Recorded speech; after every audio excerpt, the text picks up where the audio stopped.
Yesterday I saw a movie. Of course, by the time you see this video, it would have been 2 weeks or 3 weeks earlier.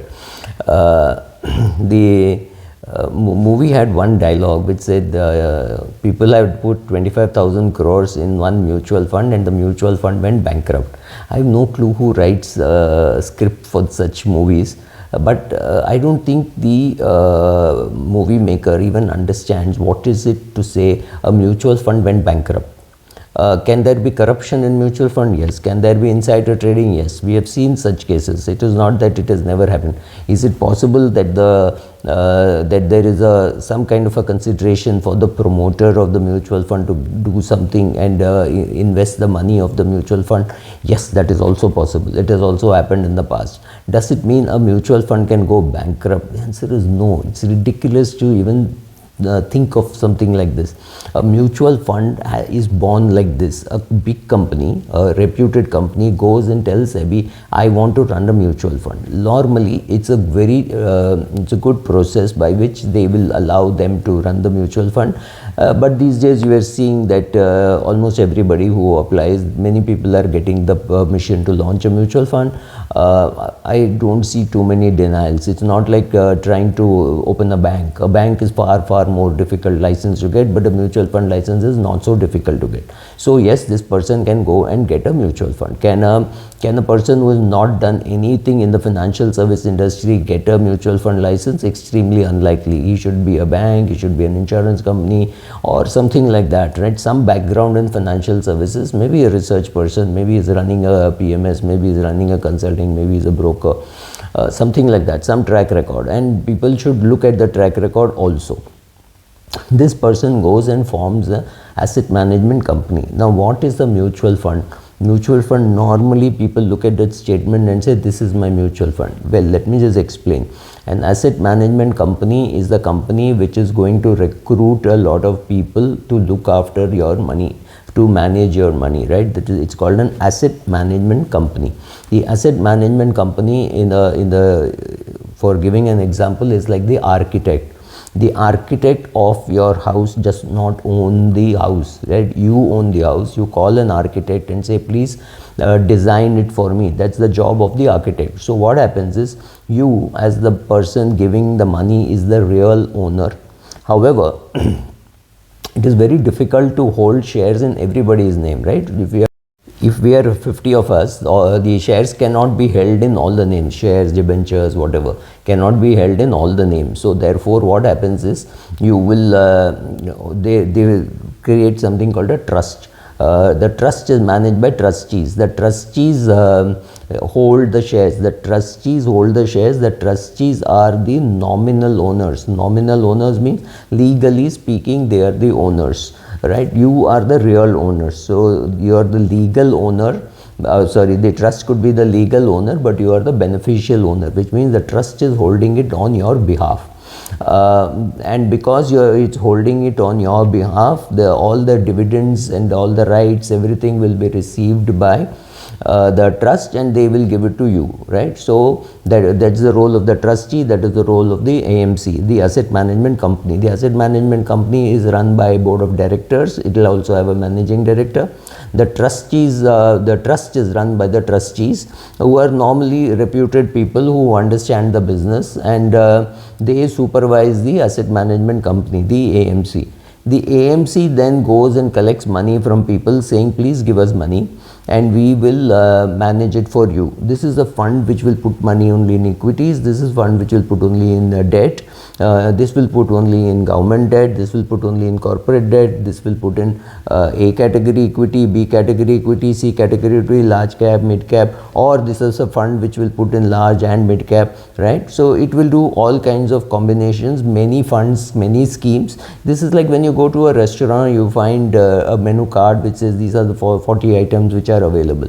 So creating that menu card of what they are going to serve you is given to you. You make a choice of of where you want to invest. So there is no point in saying, oh, markets are going down, why did the fund house sell? Fund house just not know market is going up, market is going down, or they may know, but you chose that, right? You cannot go into a Chinese restaurant and say, I want idli. It doesn't happen. They've given you the menu card, you don't like the menu card, you get out. You go into another restaurant and choose what you want to eat. You want to have only coffees, your friend wants to have idli, both are available, right?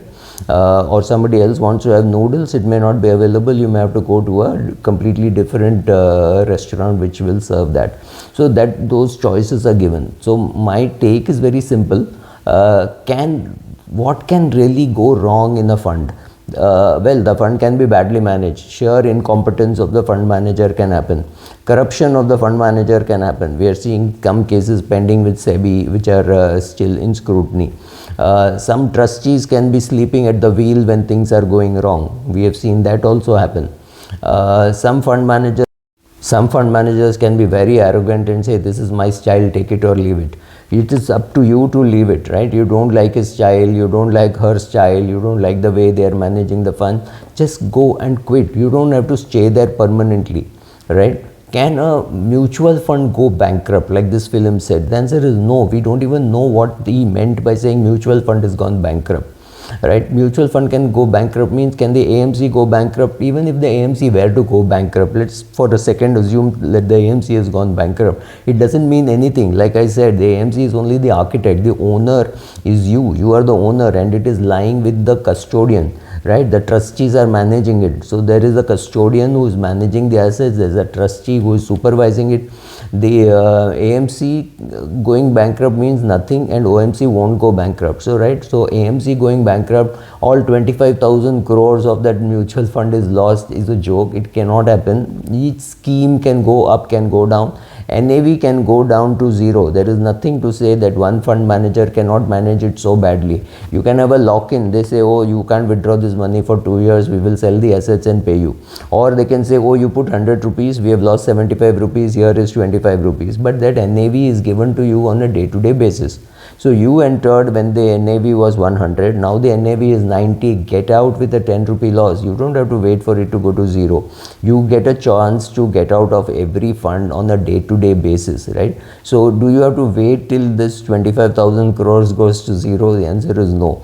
Can the promoters create their own dummy companies, have them listed, have this mutual fund to invest in them? Extremely far-fetched. It is just not going to happen in a country where there are so many people watching what each fund house is doing, right? If one fund house buys too much of a particular stock, there are alerts. People will come around screaming and saying, look, this is what they are doing. So I don't think there are enough I do think there are enough checks and balances. So when they make such movies, I'm scared that they're pushing people towards lesser regulated things like chit funds and other schemes in which people raise money and lose. Recently I was in Tirunelveli and I heard of some scheme where people have lost thousands of crores.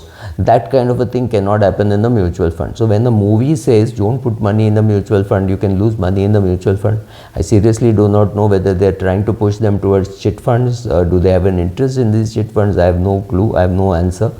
But I thought it was a very stupid way to say it. Of course, there is one thing which the movie says is people sign blindly without reading. You tell them that, they will still not read, and even if they read, they don't understand. That is how beautiful our language But talking about our legal system, legal language, etc. is for a completely different video, not in this. But yeah, be careful, but don't have to worry about losing all your money in one mutual fund. It can't happen.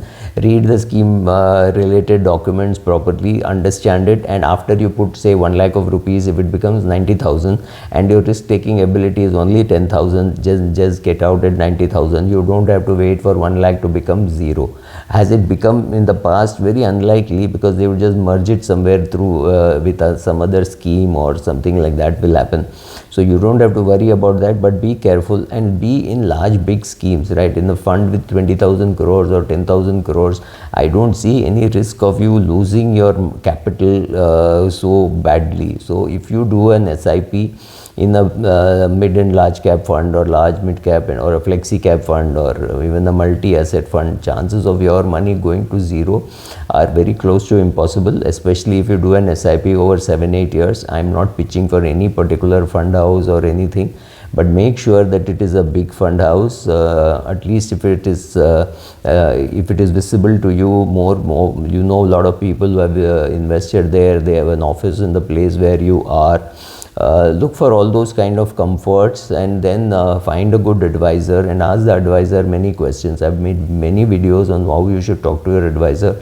Do all that. I think your money is much safer than all the chit funds and cheat funds in which you can put, which my home state of Tamil Nadu excels, and so does West Bengal. So be careful about where you're putting your money. Your mutual fund seems to be the safest compared to many other options that people have.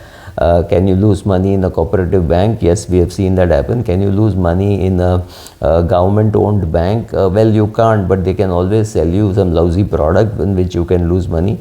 Be careful, and I have always been saying this: the only protection you have against being cheated by anybody, whether it's a movie, whether it's a salesman, or whether it is a product, and we are all victims, we'll all be victims of good salespeople, is to be careful, be educated, be warned, keep watching videos. That reminds me, most videos have something to sell. I don't have anything to sell but I do make money, right? First of all, I'm thank you for the time that you're giving me, because of the ads that you're watching. I make money from Google. Is it a big amount? No, it doesn't. It varies between $8 to $12 a day.